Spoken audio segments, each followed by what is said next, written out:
مساء الفل على الحلوين، يا رب تكونوا بخير. تعالوا النهارده نتعلم تكنيك جديد في شغل التورت. الناس كتير بتشتكي من حوار الكتابة على التورت، بتبقى الموضوع صعب بالنسبة لهم. تعالوا ناخد مع بعضينا كده لمحة سريعة ازاي بكتب على التورت.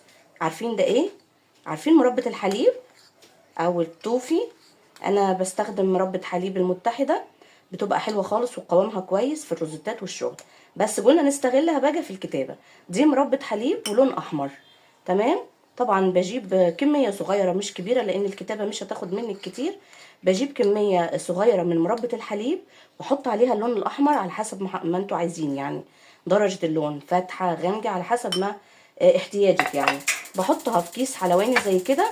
تعالوا يعني كأننا ايه، كأن دي التورته يعني. ونتعلم بقى نفتح نفتح كيس الحلواني فتحه صغيره خالص، شايفين؟ يلا، ولنفترض مثلا هنكتب كل سنه وانا لازق فيك اهو. شايفين؟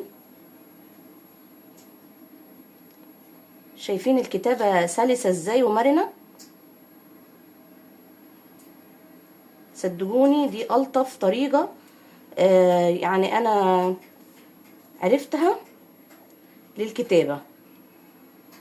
مش بتسيح خالص على الكريمه، وبتديك القوام المتماسك، ولونها بيلمع كده وبتدي شكل حلو خالص. باي باي.